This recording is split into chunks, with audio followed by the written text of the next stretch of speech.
How we doing? It is great to be in northeastern Pennsylvania. I see a beautiful baby back there. Thank you for bringing him. How you doing, buddy? He's like, get me out of here. Get me out of here. He'll worry about politics later. He's not old enough to vote, so let me just say a few things about where we are before I get into what I want to talk about, which is the one big beautiful bill and the way that it's going to bring Pennsylvania roaring back and American manufacturing roaring back to life. And that's this. This is a beautiful, great facility and a great business, and what it means to have a great American machining company right here in northeastern Pennsylvania is a few things. First of all, it means that this facility employs people who are participating in the proud tradition of manufacturing, of making great, big, and beautiful things with American workers and with American hands. And I know a lot of you participate in that work every day. But I've got a bit of a personal connection to this facility because my father, who passed away a couple of years ago, my father, when I was born, worked in a machine shop in Hamilton, Ohio, in southwestern Ohio, a business called Hamilton Tool. And eventually, like a lot of businesses like that, Hamilton Tool was not doing too well because what the Chinese and other Asian, primarily Mexican manufacturing economies were doing is they were stealing American jobs. They were making it easier to undercut the wages of American workers, and the United States lost a lot of great, big, beautiful factories during that period, thanks in large part because of bad decisions made by American leadership. And to have a business like this in northeastern Pennsylvania, I'm sure it hasn't been easy. You've got 36 employees here, and I know every single one of them work hard every day. But this is a great, great company, a great American success story. And while you guys thrived with bad policy coming from Washington, D.C., I think that you're going to take off into a rocket ship with good policy coming from Washington, D.C. under Donald J. Trump's leadership.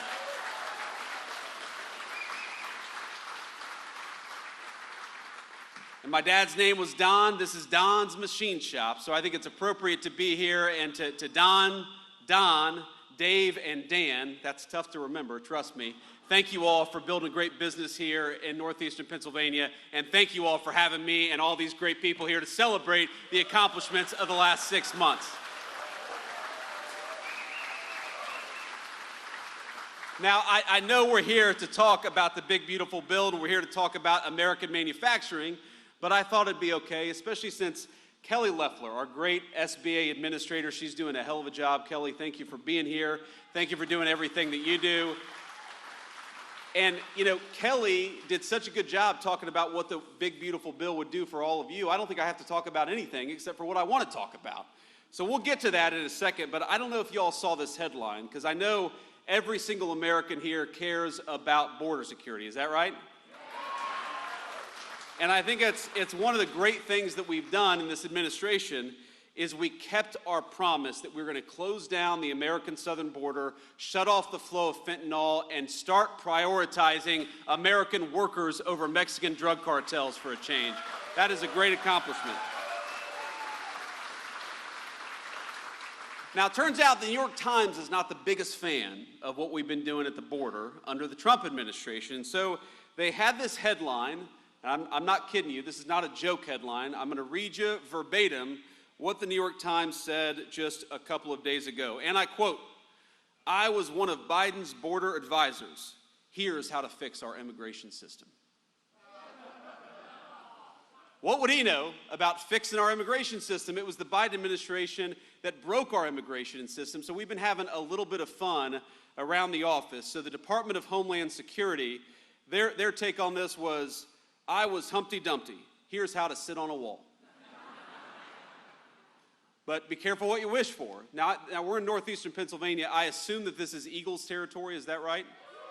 Okay.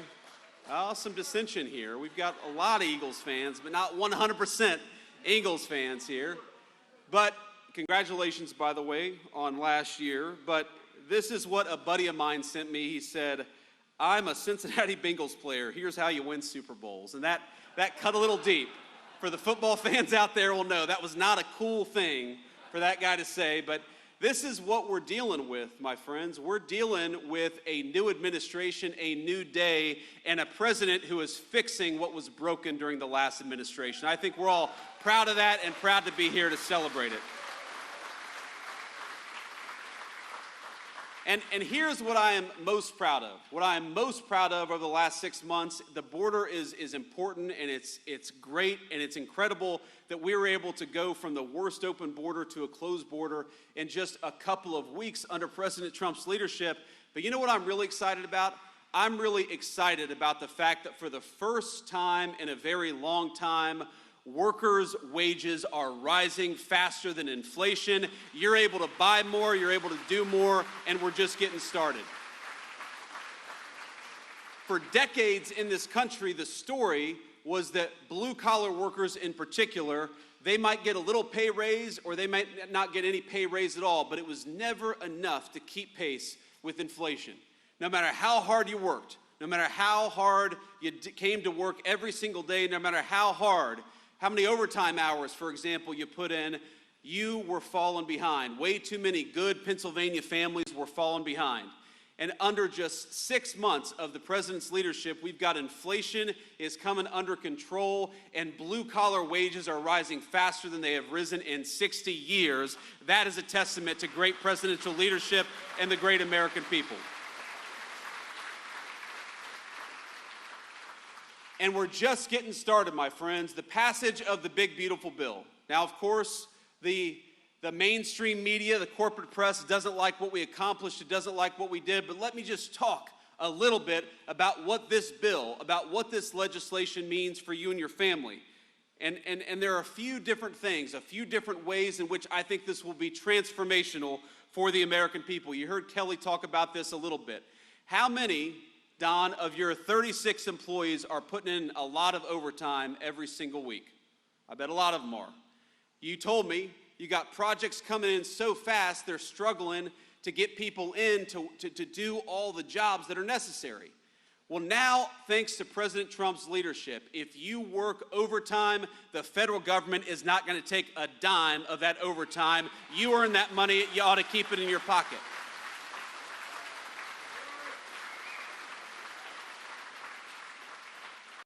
And while we're on that topic, why is it? You know, the big, beautiful bill was about taxes, it was about spending, it was about investing in America's future. But one of the most important things the president's doing and working on, it doesn't get nearly the headlines, is asking, why is it that we force every single young person to get a big chunk of debt at a 4-year college or university? Why don't we give our young people more options? Because if we did, a lot of them would come and work at Don's machine shop. And that would be good for them, and it'd be good for American workers. You know, we think it's fine. If you want to go to college, go to college. There's a lot of opportunity out there. But if you want to work with your hands, if you want to build something, if you want to build a house, build a bridge, make one of these incredible orders that comes into this small business right here in northeastern Pennsylvania, your government should not be forcing you to do what elites in Washington want you to do. You ought to be able to chart your own course and your own career path, and the Trump administration is going to fight for that.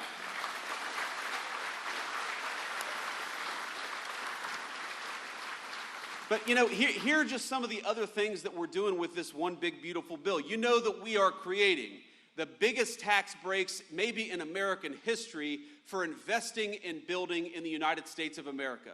So if you're a small business, if you're a medium-sized business, if you want to invest in American workers, we are going to make it so you pay less taxes. Invest in Americans and your government ought to reward you. Isn't that common sense?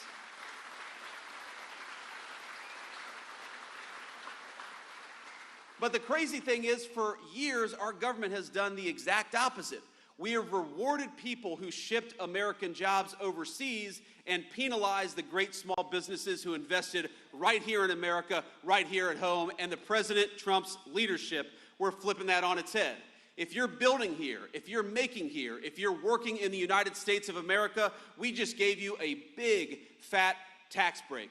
But if you're going to ship American jobs overseas, thanks to Donald Trump, you're going to pay a big, fat tariff. It's time to invest in our own country and our own people once again, and we're doing it.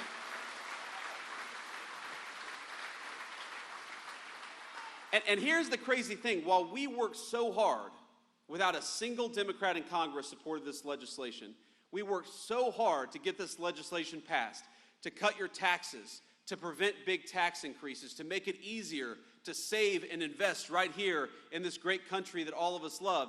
Would you believe that the Democrats, they are attacking us every single day? And you know what their big line of attack is? Their big line of attack is that Donald Trump dares to put tariffs on foreign countries who try to bring their crap into the United States of America. And that's interesting to me, because Democrats seem to like everything that increases taxes.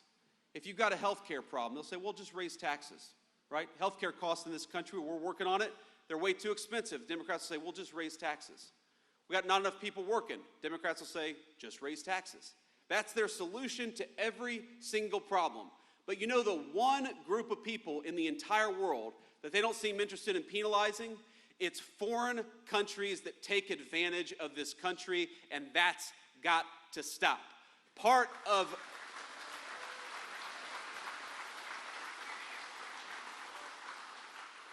the big, beautiful agenda is saying that if you're going to build something in the United States of America, we're going to reward you and we're going to fight for you. But if you want to build something overseas, you're going to pay a big, fat tariff before you bring it back into the United States of America, and that's exactly how it should be.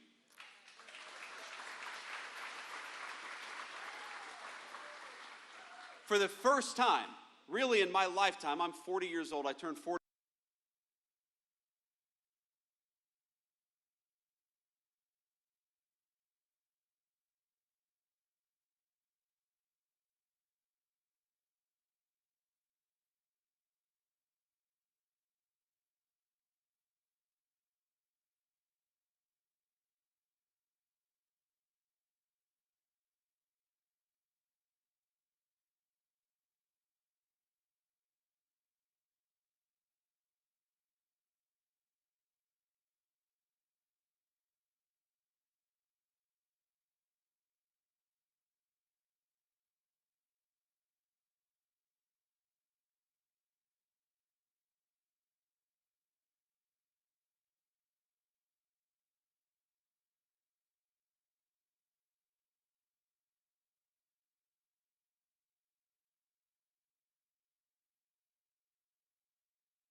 I was at Teddy Roosevelt National Park, or the soon-to-become Teddy Roosevelt National Library. They're still building it. And I'd never been to North Dakota before, and I was there, of course, with Usha and with our 3 kids. And my little 3-year-old daughter, she brought me this dandelion. And she it was one of these dandelions where, her little 3-year-old lungs just couldn't blow these seeds all over this beautiful Badlands hills. And I'm looking out there and I see the American flag and I see these beautiful hills and I help her out and we see these dandelions floating over this beautiful American scenery. And I think to myself, my God, what a beautiful country we have. And how lucky it is that our forefathers gave us this land to carve out a new nation and I think a new civilization. And what I realize is, in all of our jobs, whether you're working at Don's Machining or whether you're the Vice President of the United States, we're worried about the day-to-day. We're worried about the orders that come in. We're worried about, clients that we've got to serve. We're worried about, getting the big, beautiful bill passed and counting votes. That's what I was doing a lot in the last few weeks. But I realized that it's all in the service of something. It's all in the service of giving our kids the incredible opportunities that we've had. It's in the service of watching a child's face light up when she sees America's beauty. And I saw it on her face and in her eyes for the first time, realizing what a beautiful landscape this was. It's about the cookouts. It's about seeing our kids grow up and learn something that they have a passion for. It's about believing that the next generation is going to have a better life than we had because we worked our tails off to give it to them. That's the American dream, my friends. That's what it's all about.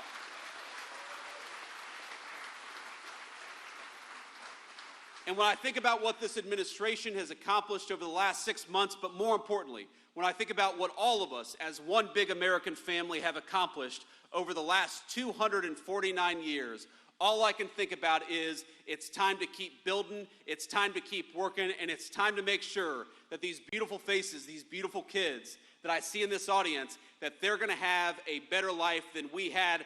That is the promise of America, and we will never stop fighting to give it to the next generation. God bless you all, and thank you for having me. It's great to be here. Hello, Detroit.